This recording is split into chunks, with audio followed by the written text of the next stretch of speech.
I'm Ben. This is our first part to our canon vlog, and on this one we will be talking about the history of cannons. For the first part here, I'm going to be talking about cannons from the pre-1700s. The first cannons were from China and were known as fire lances. They were made of a bamboo tube attached to a spear and were one of the first gunpowder weapons. It used gunpowder to fire a small projectile, often a poison dart along with a flame. They were able to fire one shot, and only one shot, which only went a few feet, and then were disposed of. The fire lances were generally associated with peasant rebels due to their cheapness and large supply, but the regular Chinese military also used them. One of the battles that they were used in that has been recorded was the siege of Zhenghao in 1276. These later developed into iron and bronze hand cannons, although they continued to be used into the start of the Ming Dynasty, which was in the mid-1650s. The next thing that I'm going to talk about is cannons of the Islamic world. They started using hand cannons spread from China around the 14th century. There was a cannon after that called the Danneels gun. It was a 16.8-ton cannon made of bronze, cast in 1464. Cannons like that were supposedly able to fire projectiles a diameter of 25 inches, 1 mile, and also could supposedly be heard from up to 10 miles away. This cannon continued to be used for 350 years after it was made, until 1807. It is now on display at Fort Nelson, Hampshire.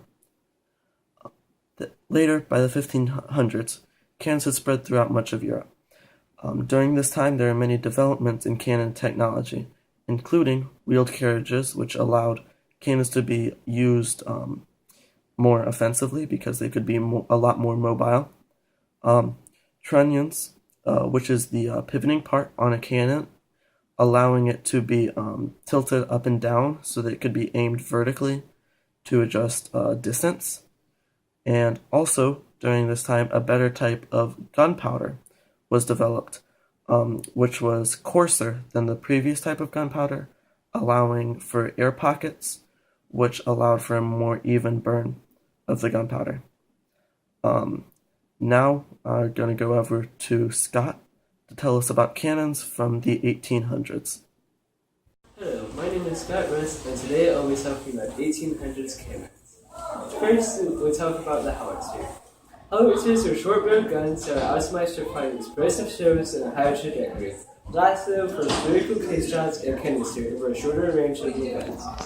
While few use abilities of firing at targets consisting of enemy forces arrayed in the open, howitzers are considered the weapon of choice of the opposing forces or concealed behind terrain features or fortifications. Howitzers use lower powder charges than guns of corresponding caliber. Field howitzer calibers used in the Civil War were 12 pounder, 4.62 inch bore, 24 pounder, 5.82 inch bore, and 32 pounder, 6.41 inch bore. Most of the howitzers used in war were bronze, with notable exceptions of some of Confederate manufacture.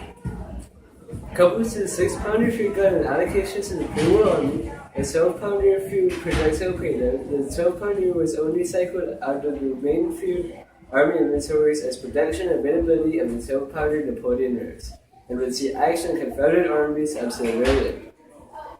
As with corresponding heavy field guns, the heavier howitzers were available in limited quantities early in the war. Both federal and Confederate contracts list examples of 24-pounders delivered during the war, and surviving examples exist of imported Austrian types of this caliber, used by the Confederates. These 24-pounder howitzers found use in the reserve batteries of the respective armies, but were gradually replaced over time with heavy rifle guns. Both the 24 and 32-pounders are more widely used in fixed fortifications. That is, one of the later large weapons was with the 1st Connecticut Artillery as late as 1864. Finally, the lesser known but highly mobile 12-pounder Monson howitzers had service with infantry and cavalry forces in the rugged western theaters and prairies, and considered in service during the Indian Wars. This versatile piece could utilize one of two carriages: a small carriage that could be drawn by a single animal or could be rapidly broken in to carry on the backs of pack animals, or a slightly larger prairie carriage to be drawn by two animals. Veteran of the Mexican-American War, several hundred more of these diminutive tubes were produced by Union foundries during the Civil War, and the Confederate Chattagar foundry turned out as many as 21. A Federal Battery of 4 proved a highly effective and decisive Battle of Guerrilla, New Mexico, and Nathan Bedford Forrest frequently employed Monson howitzers for the rapid coasting combat that he favored. Howitzers are cannons that are capable of both high, 45 to 90 degrees, and low, 0 to 45 degrees elevation shots, while guns are capable of low elevation shots and mortars are only capable of high elevation shots. This made howitzers very versatile and useful in combat situations. In the 1900s, cannons were still prominently used, but the one with the heaviest projectile was Schwerer-Gustav.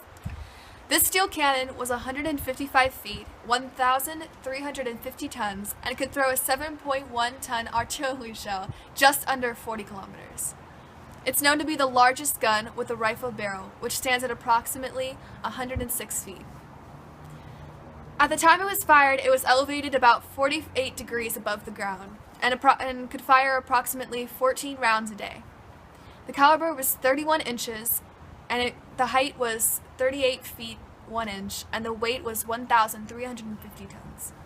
Ammunition includes high explosives and armor piercings made from chrome nickel steel and filled with an aluminum alloy ballistic nose cone. It was designed in 1934, produced in 1941, and deployed in 1942. The first battle that this cannon was actually fired in was the Siege of Sevastopol, and it was the gun's first combat test. In the present day, many cannons are still being used around the world. One of the most commonly used ones is the M224 60mm light mortar. This cannon is ideally suited to support airborne, air assaults, mountain ranger, special operation forces, and light infantry units. The M224 can be drop-fired or trigger-fired.